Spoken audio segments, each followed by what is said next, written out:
BJP. Kerala ഘടകത്തിന്റെ പുതിയ അധ്യക്ഷനെ ദേശീയ നേതൃത്വം കണ്ടെത്തി.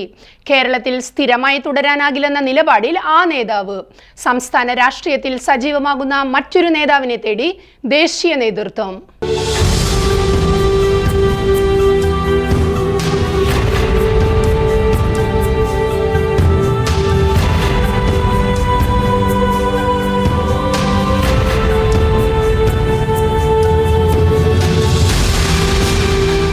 ബി.ജെ.പി. കേരള ഘടകത്തിന്റെ പുതിയ അധ്യക്ഷൻ ആരായിരിക്കുമെന്നത് സംബന്ധിച്ച ഊഹാപോഹങ്ങൾ അടങ്ങുന്നില്ല. ഓരോ ദിവസവും പുതിയ സാധ്യതകളാണ് ഉയർന്നു കേൾക്കുന്നത്. പുതിയ സംസ്ഥാന അധ്യക്ഷനെ തെരഞ്ഞെടുക്കുന്നതിനുള്ള നടപടികൾ ദേശീയ നേതൃത്വം ആരംഭിച്ചിട്ടുണ്ട്. ഈ മാസം തന്നെ സംസ്ഥാന ഘടകത്തിന് പുതിയ അധ്യക്ഷനെ പ്രഖ്യാപിച്ചേക്കുമെന്നാണ് പുറത്തുവരുന്ന സൂചന. നിലവിൽ കെ സുരേന്ദ്രനാണ് ബി.ജെ.പി. അധ്യക്ഷൻ. 2020 സുരേന്ദ്രൻ ബി.ജെ.പിയുടെ സംസ്ഥാന അധ്യക്ഷനാകുന്നത്. സുരേന്ദ്രന്റെ കാലയളവിൽ പാർട്ടിക്കുള്ളിൽ ഗ്രൂപ്പ് തർക്കം രൂക്ഷമായെന്ന വിലയിരുത്തൽ ദേശീയ നേതൃത്വത്തിനുണ്ട്. ഇതാണ് പുതിയ അധ്യക്ഷനെ നിയോഗിക്കുന്നതിൽ നേരിടുന്ന കാലതാമസവും അനിശ്ചിതത്വവും.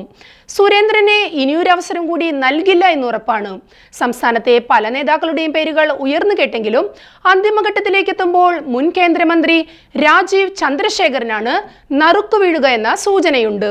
രാജീവ് ചന്ദ്രശേഖറുമായി അമിത് ഷാ അടക്കമുള്ള നിരവധി ദേശീയ നേതാക്കൾ കൂടിക്കാഴ്ച നടത്തിയിരുന്നു.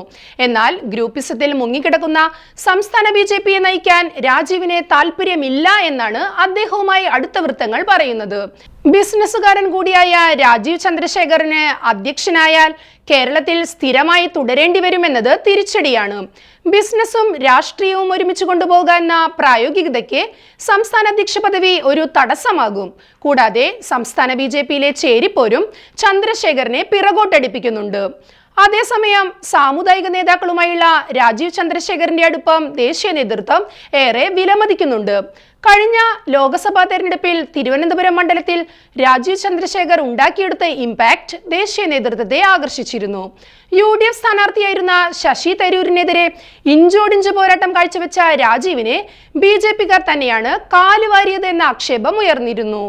സംസ്ഥാന രാഷ്ട്രീയത്തിൽ അത്ര സജീവമല്ലാത്ത രാജീവ് ചന്ദ്രശേഖരനെ അധ്യക്ഷ സ്ഥാനത്തേക്ക് പരിഗണിക്കുന്നതിൽ പാർട്ടിക്കുള്ളിൽ എതിർപ്പുണ്ട്. ഈ സാഹചര്യത്തിൽ സംസ്ഥാന രാഷ്ട്രീയത്തിൽ സജീവമായ നേതാവിലേക്കാണ് ശ്രദ്ധ തിരിക്കുക എന്നും സൂചനയുണ്ട്. അങ്ങനെ വരുമ്പോൾ MT രമേശിനാണ് മുൻഗണന എന്നാണ് വിവരം. നിലവിൽ സംസ്ഥാനത്തെ മുതിർന്ന നേതാക്കളിൽ ഒരാളാണ് MT രമേശ്. ജനുവരി 20 തന്നെ പുതിയ സംസ്ഥാന അധ്യക്ഷനെ അറിയാൻ സാധിച്ചേക്കും. കെ സുരേന്ദ്രനെതിരെ പ്രമുഖ നേതാക്കൾ നിരന്തരം ദേശീയ നേതൃത്വത്തോട് പരാതിപ്പെടുന്നുണ്ട്. ഇക്കാലയളവിൽ സന്ദീപ് വാര്യർ അടക്കമുള്ള നിരവധി നേതാക്കൾ ബി.ജെ.പി. വിടുകയും ചെയ്തിരുന്നു. സുരേന്ദ്രൻ അധ്യക്ഷ സ്ഥാനത്തെത്തി പിറ്റേ വർഷം നടന്ന നിയമസഭാ തെരഞ്ഞെടുപ്പിൽ നേമം സീറ്റ് നഷ്ടപ്പെട്ടിരുന്നു. ഇതെല്ലാമാണ് സുരേന്ദ്രനെ എതിർക്കുന്നവർ ചൂണ്ടിക്കാട്ടുന്നത്.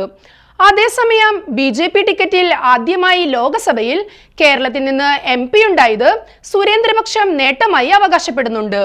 കേരളത്തിൽ നേതൃമാറ്റം അനിവാര്യമാണെന്ന നിലപാടിലാണ് കേന്ദ്ര നേതൃത്വം.